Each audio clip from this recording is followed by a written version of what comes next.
नमस्कार विद्यार्थी मित्रांनो, आजच्या या व्हिडिओमध्ये आपण संपूर्ण तापी नदी प्रणाली पाहूयात। तापी ही महाराष्ट्रातील सर्वात मोठी पश्चिम वाहिनी नदी आहे। तापी नदीला खानदेश कन्या किंवा सूर्यकन्या या नावाने ओळखले जाते। तापी नदीचा उगम मध्य प्रदेश राज्यातील महादेव डोंगर रांगेत बैतूल जिल्ह्यातील मुलताई या ठिकाणी होतो। तापी नदीची एकूण लांबी 724 किलोमीटर आहे, तर महाराष्ट्रातील एकूण लांबी 208 किलोमीटर आहे। तापी नदीचे एकूण क्षेत्रफळ 65,150 चौरस किलोमीटर आहे व महाराष्ट्रातील एकूण क्षेत्रफळ 31,660 चौरस किलोमीटर आहे। तापी नदी मध्य प्रदेश, महाराष्ट्र व गुजरात या 3 राज्यातून वाहते। तापी नदी महाराष्ट्रातील अमरावती, जळगाव, धुळे, नंदुरबार या जिल्ह्यातून वाहते। तापी नदी ही महाराष्ट्र राज्यात दोनदा प्रवेश करते। तापी नदीचा उगम मध्य प्रदेशमध्ये मुलताई येथे झाल्यानंतर तापी नदी महाराष्ट्रातील अमरावती जिल्ह्यातून 49 किलोमीटर प्रवास करते व पुन्हा मध्य प्रदेशमध्ये प्रवेश करते आणि पुन्हा जळगाव जिल्ह्यात रावेर तालुक्यात बऱ्हाणपूर खिंडीजवळ महाराष्ट्रात प्रवेश करते व नंतर ती महाराष्ट्रातून जळगाव, धुळे व नंदुरबार या जिल्ह्यातून 159 किलोमीटर वाहत गुजरात राज्यात जाते व सुरतच्या शहराजवळ खंभातच्या आखातात अरबी समुद्राला जाऊन मिळते। तापी नदी सातमाळा अजिंठा डोंगररांगा व सातपुडा पर्वत यांच्यामधून खचदरीतून वाहते। तापी नदीच्या उत्तरेला सातपुडा पर्वतरांग आहे, तर दक्षिणेला सातमाळा अजिंठा डोंगररांग आहे। आता आपण तापी नदीच्या उपनद्या पाहूयात। डावीकडील उपनद्या आहेत खापरा, सिपना, गाडगी, डोलार, पूर्णा, वाघूर, गिरणा, बोरी, पांझरा व बुराई। उजव्या बाजूकडील उपनद्या आहेत नागझिरी, सुकी, गूळ, अनेर, अरुणावती, गोमाई व वाकी। आता आपण तापी नदीचा प्रवास पाहूयात। तापी नदीचा उगम मध्य प्रदेश राज्यात बैतूल जिल्ह्यात मुलताई येथे महादेव डोंगर रांगेत होतो। पुढे ही नदी बैतूल जिल्ह्यातून वाहते। या नदीवर बैतूल जिल्ह्यातच चंदुरा व पारसडोह ही 2 मध्यम जलसिंचन प्रकल्प आहेत। पुढे ही नदी महाराष्ट्र राज्यातील अमरावती जिल्ह्यातून खचदरीतून 49 किलोमीटर वाहते।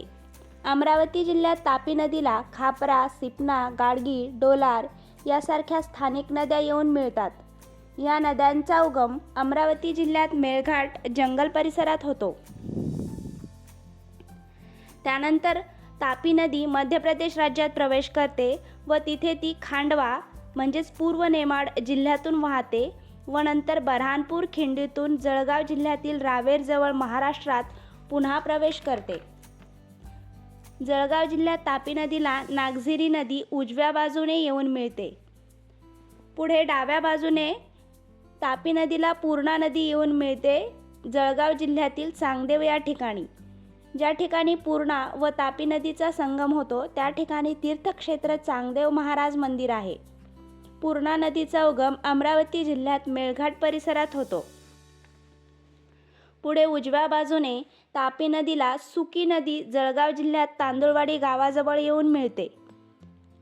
सुकी नदीचा उगम मध्य प्रदेशमध्ये काकरा गावाजवळ होतो। पुढे डाव्या बाजूने तापी नदीला वाघूर नदी जळगाव तालुक्यात शेळगावजवळ येऊन मिळते। वाघूर नदीचा उगम छत्रपती संभाजीनगर जिल्ह्यात अजिंठा लेण्याजवळ होतो। जळगावमध्ये वाघूर नदीवर वाघूर धरण आहे। पुढे उजव्या बाजूने गूळ नदी जळगाव जिल्ह्यात तापी नदीला येऊन मिळते।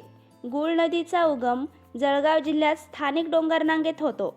गूळ नदीवर जळगाव जिल्ह्यात चोपडा तालुक्यात गूळ हा मध्यम प्रकल्प आहे। पुढे डाव्या बाजूने गिरणा नदी जळगाव जिल्ह्यात श्री क्षेत्र रामेश्वर या ठिकाणी तापी नदीला येऊन मिळते। तिथेच अंजनी नदी देखील येऊन मिळते। गिरणा नदीचा उगम नाशिक जिल्ह्यात सुरगाणा तालुक्यात होतो, तर अंजनी नदीचा उगम जळगावमध्ये होतो। गिरणा नदीवर चनकापूर धरण नाशिक जिल्ह्यात आहे व दहिगाव व जामदे ही 2 धरणे जळगाव जिल्ह्यात आहेत। अंजनी नदीवर अंजनी धरण जळगाव जिल्ह्यात एरंडोल जवळ आहे। गिरणा नदी काठावर मालेगाव, भडगाव, जळगाव ही ठिकाणे आहेत।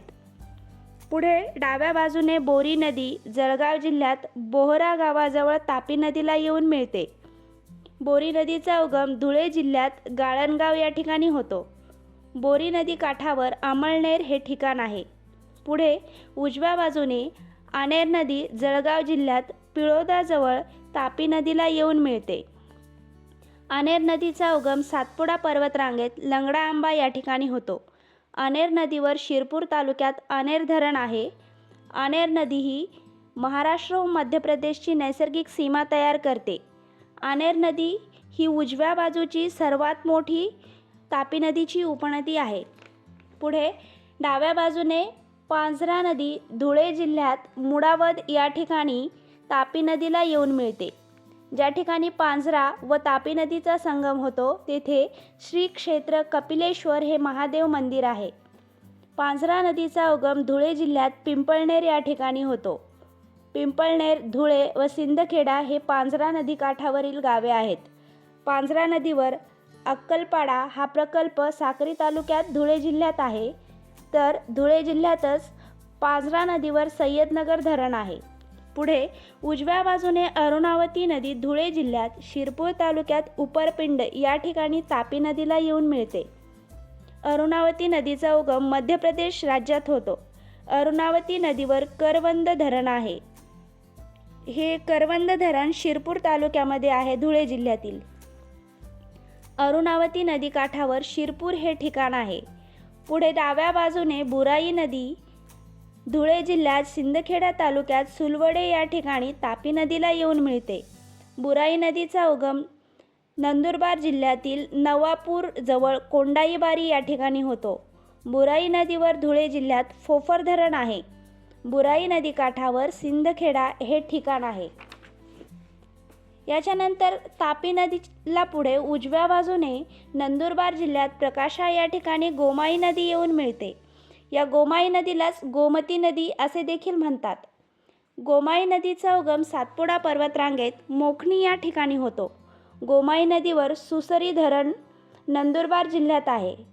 पुढे उजव्या बाजूने वाकी नदी तापी नदीला येऊन मिळते. पुढे तापी नदी गुजरात राज्यातील तापी जिल्ह्यात प्रवेश करते.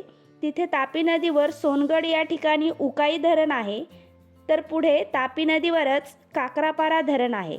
याच्यानंतर पुढे ही तापी नदी सुरत शहरातून वाहते. सुरत शहराच्या पुढे तापी नदी खंबातच्या खाडीजवळ जाऊन अरबी समुद्रात मिळते.